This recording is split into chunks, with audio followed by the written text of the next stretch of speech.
નમસ્કાર વિદ્યાર્થી મિત્રો, જય શ્રી કૃષ્ણ, જય માતાજી. હું છું Narsinh K Baldaniya, famous of commerce academy Mahuva. March 2025 માં આવનારી 12 કોમર્સ બોર્ડની પરીક્ષામાં અમારા એકેડમી તરફથી એક મટીરીયલ પ્રોવાઈડ કરેલું છે, એક મટીરીયલ બહાર પાડેલું છે, જેમાં 6 એકાઉન્ટના પેપર અને 6 આંકડાશાસ્ત્રના પેપરો રહેલા છે. એમાંથી 12 પેપરોનું સોલ્યુશન હું તમને મારી YouTube ચેનલ દેવર્ષ બળદાણિયા આહિર નામની YouTube ચેનલમાંથી દરેક વિભાગના છે વિડિયો આપને મળતા રહેશે. તો આજે આપણે સૌપ્રથમ જો શરૂઆત કરીએ તો સહેલામાં સહેલો વિભાગ સી, પેપર નંબર 2 અને વિભાગ સી માં ટોટલ દાખલા નંબર 31 થી લઈ અને 36 સુધી દાખલાઓ આવે છે. અને ઉપર તમને બોર્ડની પરીક્ષામાં એવું કીધેલું હશે કે 6 માંથી કોઈ પણ 4 ગણવાના છે. ઈ 4 માંથી મોસ્ટ ઓફલી ગુજરાતના ઘણા બધા વિદ્યાર્થીઓ કોમર્સના 31, 32, 33, 34 આ 4 ક્રમ નંબરના દાખલાઓ વધારે ગણવાનું પસંદ કરે છે. એનું કારણ છે 31મો જે દાખલો છે ભાગીદારી વિષય પ્રવેશનો આવે છે. 32મો દાખલો છે ચેપ્ટર નંબર 4 ત્યાગ અને લાભમાંથી આવે છે. ત્યાર પછી 33 અને 34 ઈ બંને દાખલામાં વિસર્જનની આમનોંધ હોય છે. પાછું હા, એવું જરૂરી નથી કે બંને આમનોંધ પણ હોય, એની જગ્યાએ એકાદી થિયરી મૂકેલી હોય છે. માટે દરેક વિદ્યાર્થીઓને જણાવવાનું કે થિયરી પણ કરતા રહેજો. અને છેલ્લા 2 દાખલા 35 અને 36 જેની અંદર ડિબેન્ચરની આમનોંધ પૂછાતી હોય છે. અને ડિબેન્ચરમાંથી એક મોસ્ટ આઈએમપી થિયરી છે જેનું નામ છે શેર અને ડિબેન્ચરનો તફાવત, જે ફેમસ ઓફ કોમર્સના 2025 ના મટીરીયલ્સમાં પહેલા જ પેપરની અંદર 36મો પ્રશ્ન છે. તો આજે મિત્રો તમને વાત કરવા જઈ રહ્યો છું પેપર નંબર 2 વિભાગ સી માં. તો જોઈએ આપણે ટોટલ 6 માંથી 4 દાખલાઓ ગણવાના છે. તો પહેલો દાખલો, અમૃતા અને દિવ્યા એક પેઢીના ભાગીદાર છે. જે વિદ્યાર્થીઓ પાસે આ મટીરીયલ્સ હશે એ વિદ્યાર્થીઓ મટીરીયલ્સમાંથી રકમ જોતા જજો. ના હોય એ વિદ્યાર્થી મિત્રો આ દાખલો પેજ નંબર 30 ઉપર દાખલા નંબર બીજો છે, છેલ્લેથી ત્રીજી લીટી ચોપડીમાં. અમૃતા અને દિવ્યા એક ભાગીદારી પેઢીના ભાગીદારો છે. તેઓનું મૂડીનું પ્રમાણ છે 3:2 આપેલું છે. યાદ રાખજો મિત્રો, મૂડીનું પ્રમાણ હોય તો એમાં મૂડી વહેંચાતી હોય છે, જ્યારે નફા નુકસાનના પ્રમાણમાં તો નફો અને નુકસાન વહેંચાતું હોય છે. આની અંદર મૂડીનું પ્રમાણ આપેલું છે, જેનું આપણે આખા દાખલામાં કશું જ કામ નથી. અમૃતાને તેનું કમિશન બાદ કર્યા પછી જે નફો વધી એમાંથી 8% કમિશન આપણે આપવાનું છે. વર્ષના અંતે પેઢીનો નફો છે એ 96,876 હોય તો અમૃતાને કુલ કેટલી રકમ મળે? એકાઉન્ટ છે બહુ સહેલો વિષય છે, પણ પ્રશ્નને આવો કે તમારે રકમ સમજવાની જરૂરિયાત છે. ચાલો અહીંયા જોઈએ. પેઢીનો કુલ નફો, આખી પેઢીમાં વર્ષનો અંત તો માર્ચ મહિનાના એન્ડિંગમાં 96,876 રૂપિયા નફો છે. ત્યારબાદ અમૃતાને છે 8% કમિશન આપવાનું છે. યાદ રાખજો, અમૃતા આપણી ભાગીદાર છે. એટલું આપણે વિચારીએ કે 2 ભાગીદારો હોય અને વચ્ચે જે નફો 96,876 પડ્યો હોય ને, તો પહેલા નફો વહેંચાય નહીં. પહેલા સૌપ્રથમ જે તે ભાગીદારને કમિશન આપવાનું હોય છે. તો આપણે સૌપ્રથમ છે અમૃતાનું કમિશન ગોતશું. અમૃતા આપણી ભાગીદાર છે, તો અહીંયા લખશું અમૃતાનું કમિશન. જો તમારે પહેલા ચેપ્ટરની અંદર ભાગીદારનું કમિશન ગોતવાનું હોય તો એક સૂત્ર આવે છે, પણ તમારે દાખલામાં સૂત્ર લખવાની કોઈ જાતની જરૂરિયાત નથી. સૌપ્રથમ પેઢીનો નફો લેવાનો 96,876 રૂપિયા ગુણ્યા કમિશનના જેટલા ટકા કીધા છે ટકા લેવાના 8 છેદમાં ટકાવારી છે બેટા એટલે 100 + 8 કરવાના એટલે 108. ભાગીદારનું કમિશન ગોતવા માટે પેઢીનો નફો ગુણ્યા કમિશનના ટકા એટલે 8 છેદમાં 100 + કમિશન. આની તમે ગણતરી કરશો એટલે 7,176 રૂપિયા આવે. પેઢીનો નફો 96,876 છે, એમાંથી આપણે અમૃતાને કમિશન આપી દીધું 7,176 એટલું વિચારીએ કે નફો હતો એમાંથી કમિશન આપી દઈએ તો આપણો નફો છે એ ઘટી જાય. તો હવે જે કમિશન આપી દીધું એની પછી તમને જે નફો મળે એ ચોખ્ખો નફો મળે. આ તમારો ચોખ્ખો નફો નથી. શું કામ? તો કે અમૃતાને કમિશન આપવાનું બાકી છે. હવે કમિશન આપી દઈ પછી તમને ચોખ્ખો નફો મળશે. તો 96,876 એમાંથી 7,176 રૂપિયા આપણે બાદ કરી. આપણે શક્ય હોય ત્યાં સુધી કેલ્સી નો જ ઉપયોગ કરવો. 96,876 - 7,176 તમને 89,700 રૂપિયા ચોખ્ખો નફો મળશે. આ નફામાં બે ભાગીદારનો ભાગ છે. અમૃતાનો ભાગ છે, એની સાથે સાથે દિવ્યાનો ભાગ છે. પરંતુ વિદ્યાર્થી મિત્રો આપણને કહીને એટલું જ આપણે કરવું. આપણને એવું કીધું અમૃતાને કુલ મળતી રકમ મેળવો. અમૃતાને બે જ રકમ મળે. એક મેળવો અમૃતાની કમિશન અને પછી ભાગીદારને નફો તો મળે જ છે. તો આપણે આ જે ચોખ્ખો નફો છે એમાં બે નો ભાગ છે, પણ આપણે ફક્ત ને ફક્ત અમૃતાનો જ નફો ગોતવાનો છે. તો અહીંયા લખશું અમૃતાનો નફો. હવે તમારે ચોખ્ખો નફો લેવાનો 89,700 એને ગુણ્યા નફા નુકસાન ફાળવણીનું પ્રમાણમાં નફો વેચાય. મેં અગાઉ પણ કીધું એ મુજબ આ દાખલાની અંદર નફા નુકસાન ફાળવણીનું કોઈ જ પ્રમાણ આપેલું નથી. તો સરખે હિસ્સે થાય. સરખે હિસ્સે એટલે બે ભાગીદારો તો 1:1 એટલે 1/2. આની આપણે ગણતરી કરી 89,700 ગુણ્યા 1/2 તમને મળશે 44,850. અત્યારે તમને ટોટલ 3 રકમ મળી છે. અમૃતાનું કમિશન મળ્યું, કમિશન બાદ કરીએ એટલે ચોખ્ખો નફો મળે. એ ચોખ્ખામાં નફામાંથી અમૃતાનો નફો મળશે. હવે આ 3 રકમમાં આપણા દાખલાનો જવાબ આપેલો છે. અમૃતાને કુલ કેટલી રકમ મળશે? તો અહીંયા લખશું અમૃતાની કુલ રકમ. કુલ રકમમાં તમારે જે જવાબ 3 આવ્યા એમાંથી અમૃતાનો જવાબ હોય એ લેવાનો. પહેલા અમૃતાનું કમિશન 7,176 પ્લસ અમૃતાનો નફો 44,850. તમને જવાબ મળી જશે 52,024 રૂપિયા. અહીંયા તમારે 3 ગુણનો દાખલો છે એ પૂર્ણ થશે. ત્યારબાદ દાખલા નંબર 32 માં જતા રહીએ. મેં તમારી સામે રકમ લખેલી છે, છતાં રકમ એક વખત વાંચી જાઓ. રાજુ, હસુ અને સંજુ એક પેઢીના ભાગીદારો છે. 3 ભાગીદારો લખ્યા છે. તેમની વચ્ચે નફા નુકસાન ફાળવણીનું પ્રમાણ 5:4:3 એને જૂનું પ્રમાણ કહેવાય. અને સ્વાભાવિક છે પહેલું જે પ્રમાણ આપેલું હોય ને જૂનું પ્રમાણ જ હંમેશા આપેલું હોય. જૂનું પ્રમાણ છે 5:4:3. ત્યારબાદ બધા જ ભાગીદારોએ મળી અને નફા નુકસાન વહેંચણીનું પ્રમાણ બદલી 2:2:1 નક્કી કર્યું. તો અહીંયા નવું પ્રમાણ થઈ ગયું 2:2:1. તમને આ દાખલામાં કીધું છે લાભનું પ્રમાણ મેળવો. આપણે પાઠ્યપુસ્તકની અંદર ઉદાહરણોમાં જે હોય છે એ થોડીક લોંગ રીત હોય છે, કારણ કે ડીપમાં સમજાવતો હોય છે. આપણે ટૂંકમાં દાખલો પૂરો કરવાનો.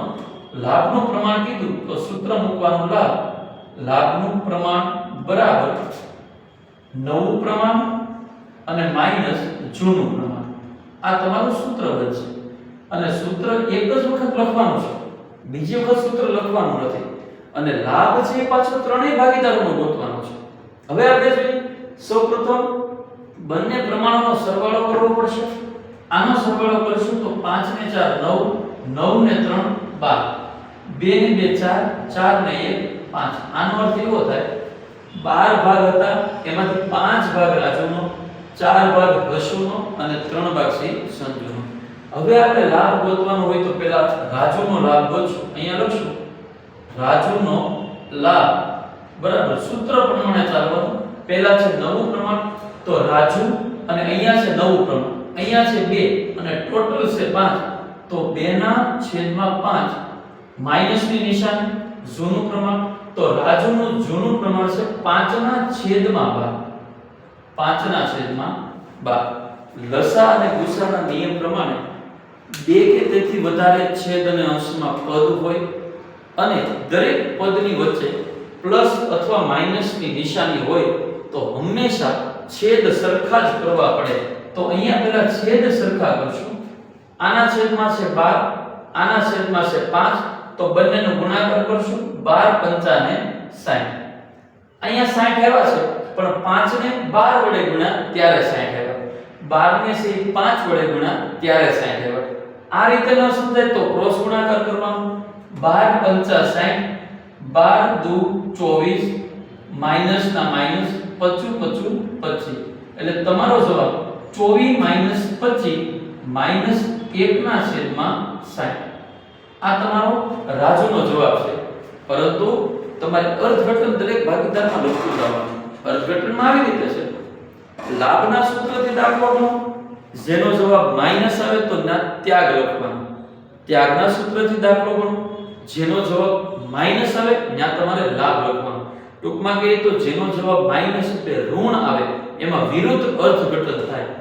લાભથી દાખલો ગણો, જવાબ માઈનસ આવ્યો તો અહીંયા તમારે ત્યાગ લખવાનો છે. ત્યાર પછી હસુનો લાભ બોલશું તો અહીંયા લખશું હસુનો લાભ. સૂત્ર પ્રમાણે ચાલશું. પહેલા નવું પ્રમાણ તો હસુનું નવું પ્રમાણ 2/5 માઈનસ ની નિશાની. જૂનું પ્રમાણ તો હસુનું જૂનું પ્રમાણ 4/12 બરાબરની નીચે બરાબર. સૌપ્રથમ છેદ સરખા કરવા માટે 12 × 60, 12 દુ 24, માઈનસ ના માઈનસ, 5 ચોક 20, 24 - 20 એટલે 4/60. ઘણી વખત અમુક મિત્રોને એવું થતું હોય, સાહેબ આમાં 4/60 છે તો આપણે 1/15 લખી શકાય, પણ એવું કરવાનું નહીં. છેદ હંમેશા છે ને આપણે સરખા જ રાખવાના. આમાંય છેદમાં 60 છે તો આમાંય છેદમાં 60 છે. આનું અર્થઘટન લખવા માટે લાભથી દાખલો ગણ્યો, જવાબ પ્લસ આવ્યો તો એને લાભ જ કહેવાય. ત્યાર પછી વાત રહી ત્રીજો ભાગીદાર, જેનું નામ છે સંજુ. તો સંજુનો લાભ. અને વિદ્યાર્થી મિત્રો, તમે ખાલી બેના લાભ અથવા ત્યાગ ગોતી નાખો ને તો ત્રીજો તમને આપમેળે મળી જતો હોય. સ્વાભાવિક છે 3 ભાગીદારો છે, એમાંથી રાજુ નામનો વ્યક્તિ માં જવાબ -1 આવ્યો છે. ત્યાર પછી હસુ નામનો ભાગીદાર છે, એમાં જવાબ +4 આવ્યો છે. તો જવાબ 0 કરવા માટે અહીંયા +4 છે ને તો સામે -4 થવા જોઈએ. એની સામે -1 જ થયા છે તો અહીંયા ઘટે -3. તો આનો જવાબ -3/60 આવે તો જ આપણો દાખલો સાચો છે. ચાલો ગણતરી કરી. લાભ નવું પ્રમાણ તો સંજુનું નવું પ્રમાણ છે 1/5 માઈનસ જૂનું પ્રમાણ છે 3/12 બરાબરની નીચે બરાબર. છેદ સરખા જ કરવાના છે. 12 × 60, 12 × 12 માઈનસ ના માઈનસ, 5 × 3 = 15, 12 - 15 એટલે -3/60. હમણાં મેં કીધેલું કે -3 આવે તો જ તમારો જવાબ સાચો. અહીંયા લાભનું સૂત્ર છે, જવાબ માઈનસ આવ્યો તો આને કહેવાય ત્યાગ. પાઠ્યપુસ્તકની અંદર તમે જોવા જશો તો કોષ્ટક ફોર્મેટ કરેલા છે. તો વિદ્યાર્થી મિત્રો શક્ય હોય તો ફોર્મેટ દોરવા જ નહીં. કારણ કે તમે વિચાર કરો કે કેટલા બધા ફોર્મેટ આવે છે. કંપનીના વાર્ષિક હિસાબોના 2 ફોર્મેટ, ભાગીદારી પેઢીના વાર્ષિક હિસાબોના 5 ફોર્મેટ, પ્રવેશના 2 દાખલાના ટોટલ મળી અને 4 ને 4 8 ફોર્મેટ, નિવૃત્તિના 4 ખાતા એટલે ઈ 4 ફોર્મેટ. તો ઘણા બધા ફોર્મેટ આવે છે. તો બાળક છે વિદ્યાર્થી મિત્રો કંટાળી જાય. તો શક્ય હોય એમાં જ આપણે ફોર્મેટ દોરશું, બાકી આમાં ફોર્મેટ દોરવાની તમારે જરૂરિયાત નથી. ત્યાર પછી લઈ લઈ દાખલા નંબર 33, જે તમને ભાગીદારી પેઢીનું વિસર્જન ચેપ્ટર નંબર 7 ભાગ 1 એનો દાખલો પૂછાતો હોય છે. આમાં તમને એવું જ કીધું છે 2 જ પોઈન્ટ છે, ફક્ત આમનો જ લખો. આમનો જ લખવાની છે. તો ચાલો શરૂઆત કરી. 2 ટોપિક આપેલા છે. પહેલો ટોપિક છે પરચુરણ લેણદારો 60,000, દેવું છે 25% વટાવે ચૂકવો. પહેલા તો ઈ નક્કી કરો કે પરચુરણ લેણદારો છે મિલકત છે કે દેવું. ઘણી વખત અમુક વિદ્યાર્થીઓને ખબર ના હોય, કારણ કે તૈયારી ન હોય. ચિંતા કરવાની કોઈ જરૂરિયાત નથી. દેવાદારો, લેણદારો, મૂડી, ઉપાડ આની તમને ખબર ના હોય કે શું કહેવાય તો તમારે તમારા જ બોર્ડના પ્રશ્નપત્રોની અંદર દાખલા નંબર 42, દાખલા નંબર 43 અને દાખલા નંબર 44 આ ત્રણેય દાખલાની અંદર વિદ્યાર્થી મિત્રો લેણદારો આપેલા જ હોય. કારણ કે વેપારી વગરના ક્યારેય કોઈ ધંધા હોતા જ નથી. તો તમને ત્યાંથી ખબર પડી જશે કે લેણદારો છે એ દેવું છે. તો જોઈએ આમાં ક્યાંય પણ એવું નથી લખ્યું કે લેણદારો છે એ દર્શાવેલું નથી. એનો અર્થ એવું થાય લેણદારો છે એ દર્શાવેલા છે. લેણદારો છે એ મિત્રો દેવું છે. જો દેવું દર્શાવેલું હોય ને તો માલ મિલકત નિકાલ ખાતું નિયમ પ્રમાણે જમા થાય. તો ઉધારમાં તમારે લેણદાર લખવું પડે. આની આમનો થશે લેણદાર ખાતે ઉધાર અને તે માલ મિલકત નિકાલ ખાતે. તમે ટૂંકમાં પણ લખી શકો આવી રીતે. ફરી એક વખત જોઈ લઈએ. લેણદારો છે દેવું છે. દેવું આમાં દર્શાવેલું છે માટે જો દેવું દર્શાવેલું હોય તો મામીની ખાતું છે એ જમા થાય અને લેણદારોને ઉધાર કરવાનો અને રકમ છે તમારી ઉધારમાં 60000 રહેશે અને જમામાં પણ 60000 રહેશે. ત્યાર પછી આગળનો મુદ્દો છે દેવું 25% વટાવે ચૂકવ્યું. નિયમ આપણે 11મા ધોરણમાંથી આમનોંધમાંથી ભણતા આવ્યા છીએ. દેવું 25% વટાવે ચૂકવ્યું. ચૂકવ્યું એટલે રોકડ જાય અને જાય તો જમા થાય. તો રોકડ છે એ જમા થાય. જો રોકડ જમા થાય ને તો માલ મિલકત નિકાલ ખાતું છે એ હંમેશા ઉધાર થાય. તો માલ મિલકત નિકાલ ખાતે ઉધાર તે રોકડ ખાતે. પરંતુ અહીંયા એવું કીધું 25% વટાવે એનો મતલબ એવો થાય 25% ડિસ્કાઉન્ટ કર્યું છે. 25% બાદ કરો તો તમે કેલ્સીમાં કરશો 60000 ગુણ્યા 25% એટલે 15000 આવશે. પણ એ બાદ કરવાના છે તો માઈનસ અને બરાબર કરશો ને તો તમને રકમ મળી જશે 45000 ઉધાર અને જમા બંનેમાંથી. આ તમારી પહેલા મુદ્દાની આમનો. ત્યાર પછી નંબર 2 33મા દાખલામાં છે ચોપડે નહીં નોંધાયેલ કરવેરાના સ્પષ્ટ શબ્દોમાં લખ્યું ચોપડે નોંધેલું જ નથી પણ શું નથી નોંધ્યો કરવેરો. જો નોંધ્યું ન હોય તો એટલાની આમનોંધ નહીં થાય. આની આગળ ખાલી વાંચવાનું રહે. કરવેરો હતો. કરવેરાનું બીજું નામ થાય છે આવક વેરો. એને આવક વેરાની ઇંગ્લિશમાં કહીએ તો આપણે બધાને ખબર છે ઇન્કમ ટેક્સ. તો અહીંયા કરવેરાના રૂપિયા 5000 ચૂકવ્યા. સ્પષ્ટ શબ્દ લખ્યું બેટા ચૂકવ્યા. ચૂકવ્યા એટલે રૂપિયા ગયા જાય તો જમા થાય. તો રોકડ જમા આવે. જો રોકડ જમામાં આવે તો ઉધારમાં છે એ માલ મિલકત નિકાલ ખાતું આવશે. તો અહીંયા આમનો તો તમારી બનશે માલ મિલકત નિકાલ ખાતે ઉધાર તે રોકડ ખાતે. અહીંયા ઉધારમાં 5000 અને જમામાં પણ 5000. જો વિદ્યાર્થી મિત્રો તમારી સામે 4 દાખલા ગણવાના છે. એમાંથી 3 દાખલા તો પૂરા થઈ ગયા અને છેલ્લો દાખલો એક આપણે લઈ લઈએ. દાખલા નંબર 34 જેની અંદર મેં કીધું વિસર્જનની આમનું ધજ પૂછાય એવું જરૂરી નથી. એની અંદરથી દાખલો પણ આવી શકે પણ આ એક જ દાખલો પાઠ્યપુસ્તકમાં એવો છે કે 3 માર્ક્સમાં આવે. બાકી બધા તો 8 માર્ક્સની અંદર આવે છે. તો 8 માર્ક્સનું તો ચેપ્ટર છે જ નહીં અહીંયા દાખલા માટે. તો જોઈ દાખલાની રકમ આપણે સામે બધી જ લખેલી છે. આપણે એ જ રકમમાંથી પાકું સરવૈયું બનાવવાનું છે. કુલ મિલકત છે 150000. કુલ મિલકતનો મતલબ થાય મિલકત લેણાનો સરવાળો. તો પહેલા અહીંયા લખશું 1,50,000 રૂપિયા. લ્યો પાકું સરવૈયું બનાવવાનું છે. સામે લખ્યું કુલ મિલકત 1.5 લાખ 1,50,000. તો કુલ એટલે મિલકત લેણાનો સરવાળો. એની પછી લખ્યું રોકડ રૂપિયા 10,000. એટલી તો આપણને ખબર જ હોય. રોકડનો મતલબ થાય રોકડ શિલક અને રોકડ શિલક છે મિલકત લેણામાં આવતી હોય. તો અહીંયા લખશું રોકડ 10,000. હવે અહીંયા તમે 1,50,000 લખાશે તો 1,50,000 થવા તો જોઈએ ને. તો અહીંયા ઘટે છે તમારે 1,40,000 રૂપિયા ઘટે. એ 1,40,000 નું શું છે એ આપણને કશું ખબર નથી. તો અહીંયા આપણે લખી નાખવાનું અન્ય મિલકત. મિલકત લેણાનો ટોટલ કમ્પ્લીટ 10,000 આવી ગયા 1,40,000 બંનેનો સરવાળો 1,50,000. હવે જોઈ મૂડી દેવામાં પણ એટલા રૂપિયા કરવા પડશે. પાકા સરવૈયાની બંને બાજુ સરવાળો સરખો જ હોય. અહીંયા 1,50,000 તો અહીં પણ આપણે લખી શકશું 1,50,000. હવે ઈ 1,50,000 અહીંયા દર્શાવવાના છે. કોની કઈ રકમ છે એ હવે જોઈએ. અહીંયા ચોખ્ખી મિલકત છે 1,00,000 રૂપિયા. તમે પાઘડી ચેપ્ટર ભણ્યા છો ચેપ્ટર નંબર 3. ચોખ્ખી મિલકત. ચોખ્ખી મિલકતનું બીજું નામ થશે રોકાયેલી મૂડી. આમાં છે ને ભાઈ ઉદાહરણની અંદર તો ઘણી મોટી ગણતરી આપેલી છે પણ આપણે ગણતરી શોર્ટમાં જ દર્શાવવાની છે. ચોખ્ખી મિલકતનું બીજું નામ છે રોકાયેલી મૂડી. તો રોકાયેલી મૂડીનું સૂત્ર લખશું આપણે.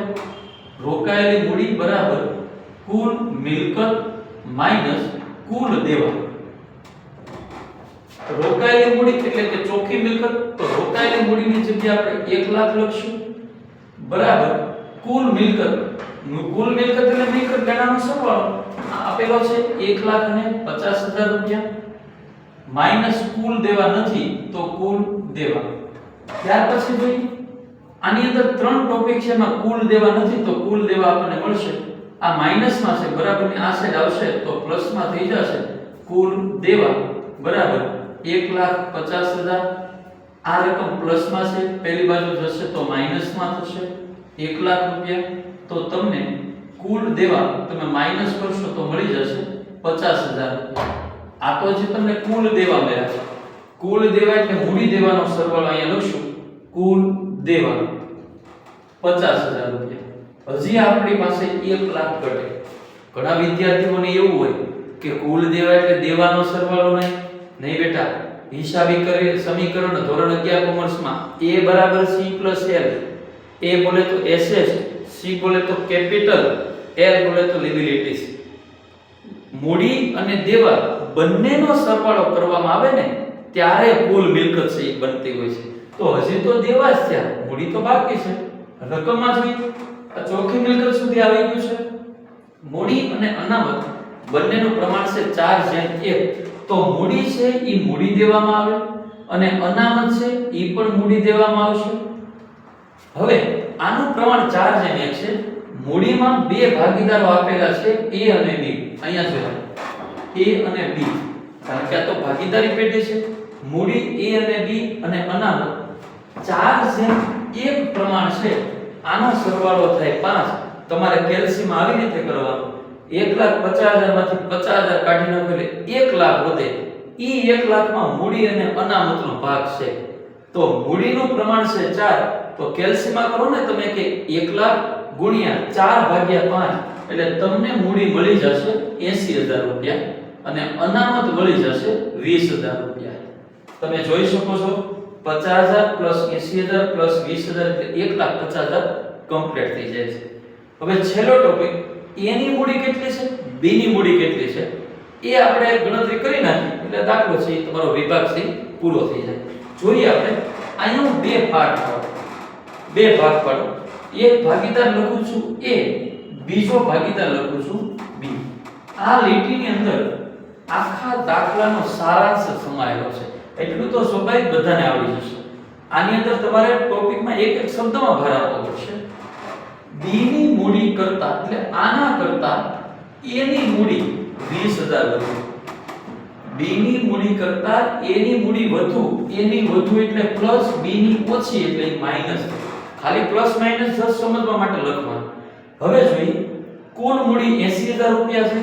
ભાગીદાર બે છે, પહેલા 80,000 ના બે પાર્ટ પાડી નાખો એટલે અહીંયા 40,000, અહીં પણ 40,000 રૂપિયા. ત્યાર પછી અહીંયા પ્લસ છે તો અહીંયા પ્લસ, માઈનસ છે તો માઈનસ. કુલ મૂડી 80,000 હતી તો 80,000 ના બે ભાગ પડ્યા તો અહીં 20,000 રૂપિયા વધુ છે તો 20,000 ના પણ બે ભાગ પાડો એટલે 10,000 રૂપિયા. અહીંયા 10,000 અને અહીં 10,000. A ની મૂડી મળી ગઈ 40,000 અને 10,000 એટલે 50,000 રૂપિયા. B ની મૂડી 40,000 માઈનસ 10,000 એટલે 30,000 રૂપિયા. આ દાખલો સાચો કે ખોટો એના માટે જોઈ શકો છો. B ની મૂડી કરતા A ની મૂડી 20,000 વધુ છે. B ની 30,000 છે, A ની 20,000 વધુ એટલે થઈ ગયા તમારા 30,000 ને 20,000 50,000. 6 દાખલામાંથી ટોટલ આ 4 દાખલાઓ છે. દરેક પેપરની અંદર બોર્ડના પેપરમાં પણ સહેલા દાખલા હોય છે. અહીં આપણે આ મારા પ્રથમ વિડિયોની સમાપ્તિ કરીએ છીએ. આવતા લેક્ચરની અંદર આપણે પેપર નંબર 1 પ્રવેશના દાખલાઓની ગણતરી છે એ આવતા નેક્સ્ટ લેક્ચરમાં કરશું. ત્યાં સુધી આ લેક્ચરને વિરામ આપી. અસ્તુ. જય હિન્દ, જય ભારત.